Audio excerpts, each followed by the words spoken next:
That Friday feeling is upon us, and indeed it is the real weekend now. So cast your worries to the wind and get ready for some hard play. But before you do, this is the week that was. I'm Giulietta Talevi, my co-host is Simon Brown, and joining us for our weekly whinge are Sasfin Securities' David Shapiro and Vestact's Bright Khumalo. And because central banks are the tail that wags the market dog, here's Jay. Woof. What we said is that we need to be more confident, and we've said, my colleagues and I today said, that we didn't see progress in the first quarter, and I've said that it appears then that it's going to take longer for us to reach that point of conference. So I don't know how long it'll take. I can just say that when we get that confidence, then rate cuts will be in scope, and I don't know exactly when that will be. So we asked for rate cuts and we're getting a sneaky backhand. Yeah, basically. And the market doesn't seem to have noticed what Mr. Powell is saying. Well, on the day, it did notice for a bit. We closed in the red, but then the following day was a big green, big green day. So I don't know. The fact is that the US economy is pumping. So is that such a bad thing? I think there's a lot of confusion. I don't think anybody's got on top of inflation. And I mean it. I honestly try and apply my mind to it and go through line by line and try and understand how this whole basket. I was talking to Lindsay yesterday and I'm saying, how can they decide what rent is, from San Diego to New York? I don't know how many thousand miles there are, how many different counties and states and cities are in between.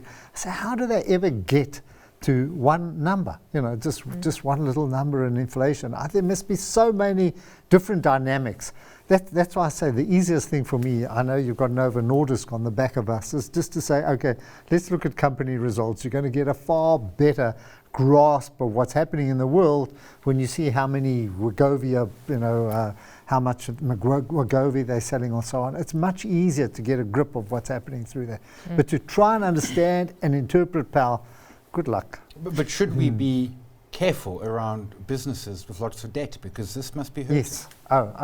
Yes. Take that back. But I think if you look at the companies that Brighton invest in tech, they've got so much money they don't know what to do with it, and they keep generating more and more and reinvesting more and more. And I think even something like Novo Nordisk as well, these are the businesses that are hugely cash flush, but using it sensibly. Yeah, isn't Apple doing $110 million share buyback? Okay, they could have the largest in US history. Take that phone of yours, and AI, and convert that into rands. It's the JSE almost. Yeah. It's certainly half of the top 40 probably. Exactly.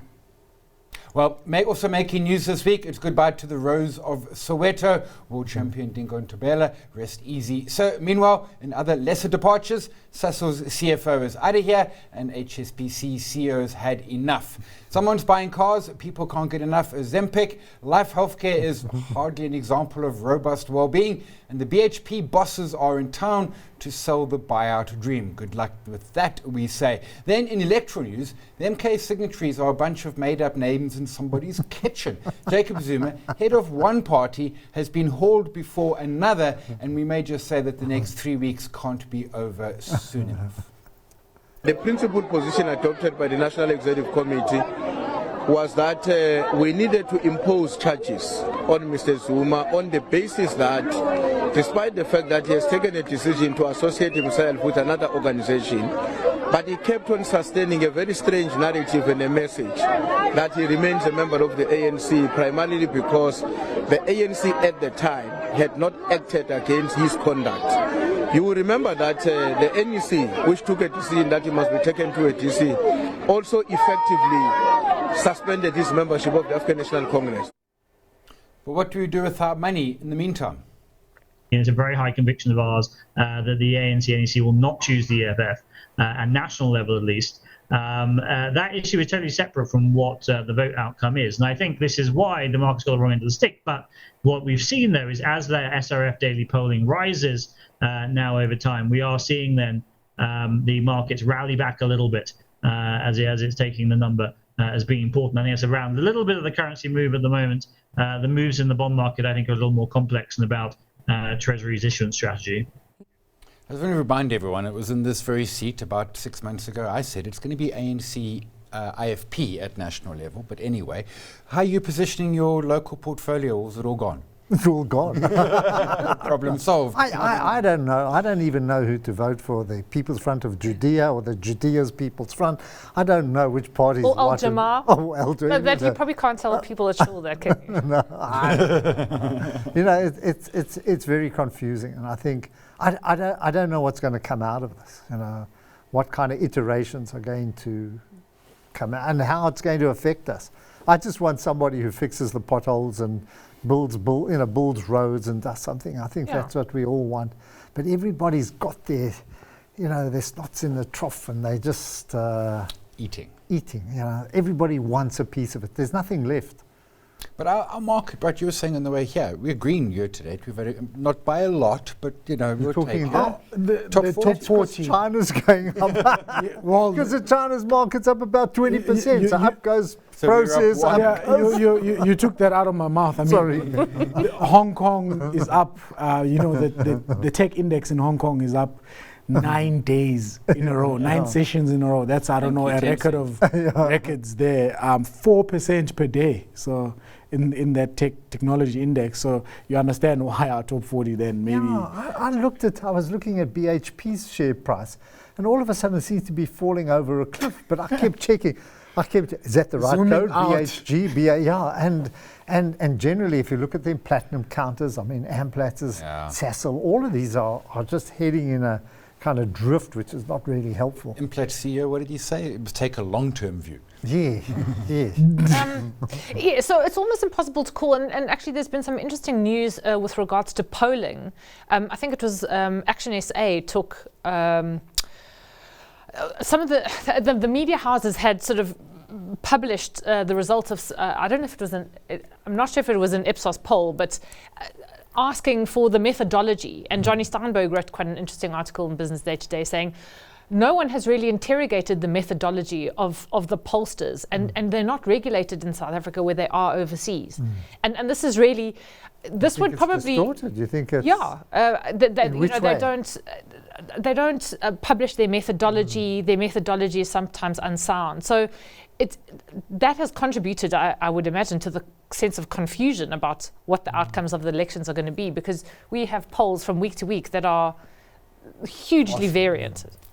Yeah, we don't have that guy from the US. What's his name? Nate, whatever. Nate Silver with his 721 or whatever. 538. 5, whatever. There's only one good thing out of this election, is that I'm over 65 and I get to jump the queue.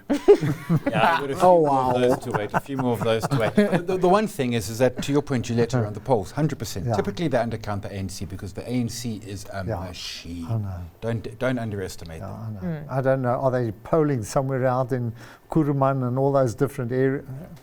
Where's Kuruman? Kuruman, Northern Cape, which also wants to secede from the Union. As for the BHP-Anglo saga, BHP's head men are in town, but unlucky for them, the competition authorities say they will have the last word sometime in 2026, maybe. If you had to rely on the competition authorities. Maybe 2030. Yeah. It's going to take a time. It's going to take time. What do you make of the fact that BHP's head honchos are in South Africa trying to woo over the South African government to their proposal? I don't know. The South African government needs a lot of wooing these days, so kudos to them for that, I guess.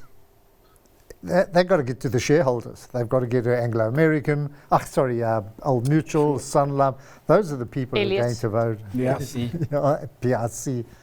I think they'll win in the end. I think they'll get I think just by increasing the price and putting pressure on. There's no Anglos is what's Anglos today? It's nothing. But at least MultiChoice has made some strides. So there's a blueprint, I guess, for these guys to be, to be looking at something they could get excited about. But I don't know, man. But the new Competition Commission is... The Competition Commission is a political beast full of ideology, which... more ideology this time around than ever. Yeah.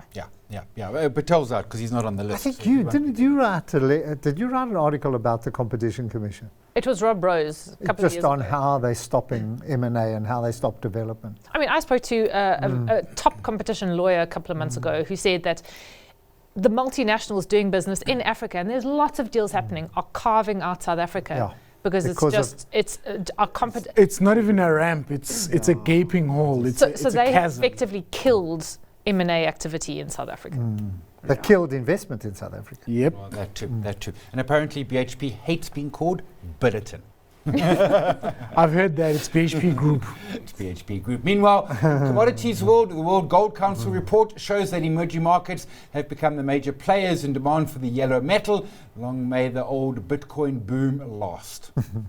Emerging market participants in the gold market are driving the price much more so than they used to. It's been a couple of decades now where consumer demand from emerging markets has made up the majority of gold demand, but I think now we're seeing this play out in price formation as well.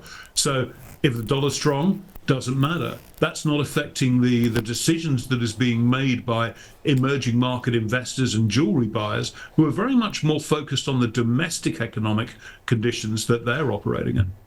So riddle me this. Central bankers are buying, Chinese individuals are buying, ETF holders are selling. So who's right? Because if you sell an ETF, the underlying means you're a seller. Yeah. It's not like they're not selling the ETF. But the underlying has to be sold. There's been outflows from the ETF, gold outflows from ETFs. Yeah, gold's one of these investments that eventually comes around and punches you in the nose.